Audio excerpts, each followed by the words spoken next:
বাংলায় এইভাবে অর্থনৈতিক অবরোধ তৈরি করা হচ্ছে যে কখনো আমাদের 100 দিনের কাজের অর্থ বন্ধ করে দেয়া, কখনো আবাস যোজনার অর্থ বন্ধ করে দেয়া, আমাদের যে জিএসটি ডিভ্যালুয়েশন সেই টাকাকে বন্ধ করে দেয়া, এবং দেখবেন শহর এলাকাতে যে সমস্ত আবাসের কাজ হয় সেই সমস্ত অর্থকে বন্ধ করে। বাংলার প্রতি লাগাতার বঞ্চনা, 100 দিনের কাজ, আবাস যোজনা, রাস্তা ও একাধিক জনকল্যাণমূলক প্রকল্পের টাকা অন্যায়ভাবে বন্ধ করে দেওয়ার প্রতিবাদে আগামী 10ই মার্চ কলকাতার ব্রিগেড প্যারেড গ্রাউন্ডে জনগর্জন সভার আয়োজন করেছে তৃণমূল কংগ্রেস এবং তারই প্রস্তুতি সভা আয়োজন করা হয় 29শে ফেব্রুয়ারি অর্থাৎ বৃহস্পতিবার উত্তর 24 পরগনা জেলার হাবড়ার দেশবন্ধু পার্ক ময়দানে।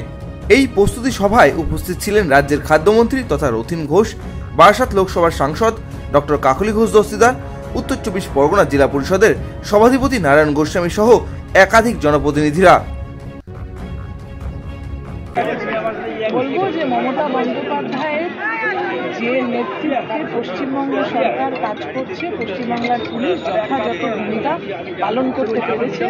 কেননা রবিবার দিন আমাদের সর্বভারতীয় সাধারণ সম্পাদক সাংসদ অভিষেক ব্যানার্জি সর্বগোচরে আনেন যে একটা কোর্টের অর্ডারে পুলিশ অ্যারেস্ট করতে পারছিল না। সেই অর্ডারটা হয়েছিল ইডি কেসটা আটকে দেওয়ার জন্য। কেন্দ্রীয় সরকারের নির্দেশে কোর্টে গিয়ে বলেছিল পশ্চিমবঙ্গ সরকার যেন পুলিশকে এই যে ইনভেস্টিগেশনটা হচ্ছে সেটা করতে না দেয় কোর্টের অর্ডারে, তাই জন্য ইনভেস্টিগেশনটা বন্ধ ছিল। যে মুহূর্তে ইনভেস্টিগেশনটা খুলেছে সে মুহূর্তে পুলিশ কাজ করতে পেরেছে এবং পশ্চিমবাংলার পুলিশ হচ্ছে সর্বশ্রেষ্ঠ, তারা কাজ করেছে। এবং দল থেকে যেটা পশ্চিমবঙ্গ সরকার এই কাজটা করার পরে আমরা বলবো যে ধন্যবাদ জানাবো তৃণমূল কংগ্রেসকে, স্বচ্ছতার সঙ্গে সততার সঙ্গে মমতা বন্দ্যোপাধ্যায় যে দলটাকে এতদূর নিয়ে এসেছেন, তিনি আবারও প্রমাণ করলেন তৃণমূল কংগ্রেস একটি সৎ এবং মানবদরদী দল, এখানে কোনো দুষ্কৃতির ঠাঁই নেই। এই যে 56 দিন আপনি বললেন যে পশ্চিমবঙ্গ পুলিশ কেন করতে পারেনি, এই 56 দিনে কোর্টের যে অর্ডারটা ছিল এটা ছিল পশ্চিমবঙ্গের যে পুলিশ তাদের বিরুদ্ধে, ইডির বিরুদ্ধে নয়। তাহলে এই 56 দিন ইডি কেন সেই নথিগুলো নিয়ে যায়নি? এই 56 দিন সিবিআই কেন তাদের ইনভেস্টিগেশন করে ওকে অ্যারেস্ট করতে পারেনি? কেননা তারা চাইছিল যে এই সমস্যাটা জিয়ে রেখে টেলিভিশনে রুজ পাউডার মেখে যে বসে তাকে দিয়ে বারবার বলিয়ে মানুষের যে মনটা সেইটা পাল্টে দিতে এবং কুৎসা করতে। এখন তারা মাথা চাপড়াচ্ছে যে কুৎসা করা বন্ধ হয়ে গেল।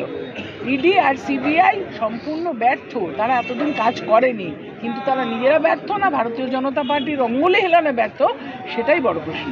সন্দেশখালী শেখ শাহজাহান গ্রেপ্তার হওয়ার পর ওখানকার মহিলারা আবির মাখছে এবং মিষ্টি মুখ করছে, সেই ছবি উঠে আসছে, কি বলবেন? বলবো মিষ্টি সবাই খেতে পারে এবং 2-3জনকে সাজিয়ে ক্যামেরার সামনে আবির মাখিয়ে ফটো যে কেউ তুলতে পারে। এই অসভ্যতাগুলো কিছু মিডিয়ার বন্ধ করা উচিত। দিদি, বিজয়েন্দ্র হত্যার পরে এখনো মূল অভিযুক্ত অ্যারেস্ট হয়নি, অথচ অশোকনগর থানার ওসি বদল হলো। নিশ্চয়ই প্রশাসন মনে করেছে তাই জন্য বদল হয়েছে।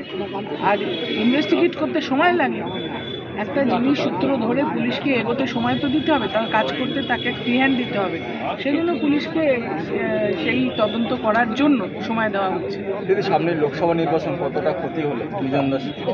অপূরণীয় ক্ষতি। রাজনৈতিক নেতা তিনি এবং অত্যন্ত কর্মঠ, অত্যন্ত সৎ এবং এরকম মানুষ হয়নি।